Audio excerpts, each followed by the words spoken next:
the words of APJ Abdul Kalam, I would like to quote, when nations were searching for their geography, we had discovered the universe.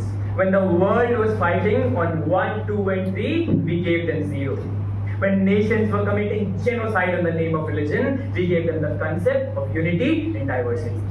Keeping Subhash Chandra Bose in mind and Bhagat Singh in actions, today I stand here to speak in the favor of this motion. Today I stand here not to pick sides, but to tell you the truth. And the truth is that till this nation is governed by the Constitution of India, UCC was, UCC is, and UCC will remain violative of religious autonomy.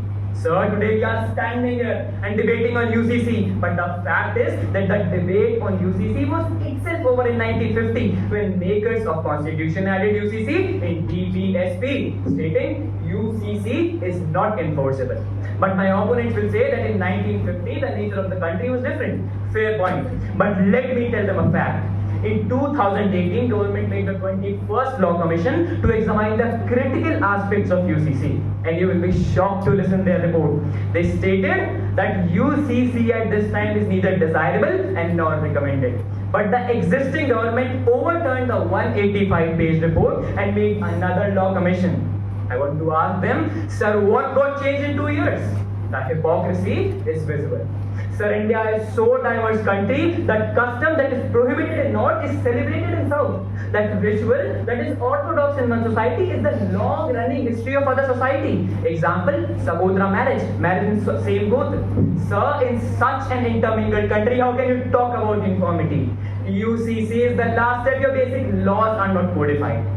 Sir, today we are standing here, but the question that remains unanswered is that you want to unite the nation or you want to divide the nation. And if you want to unite the nation, then according to whose religion, sir? According to whose religion? For example, polygamy is prohibited in Hindus, but it is accepted and celebrated by Muslims.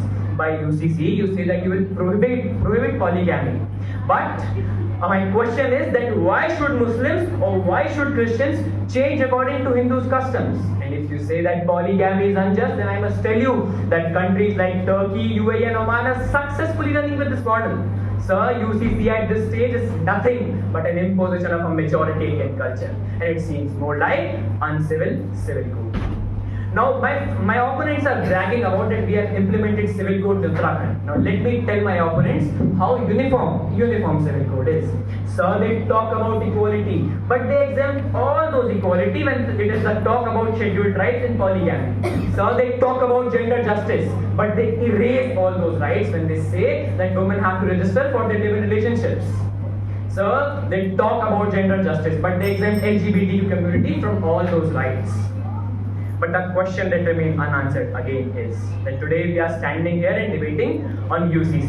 But the fact is that my opponents and the problem I see in today's society is that we are not open to accept the fact. But I don't run from truth, and the truth is that child marriage is problematic. Forced circumcision is unacceptable. Laws on marriage, inheritance and succession are unjust in India. So what should we do?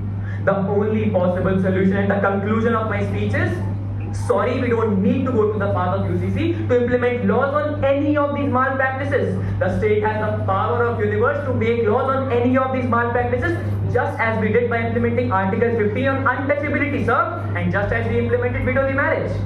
As the conclusion, I would like to say, it is not about Hindus, Muslims, Jains or Sikhs, it is about maintaining a balance. As Vladimir Lenin says, that if you don't interfere in politics, politics will eventually interfere in life. Thank you. Long live revolution.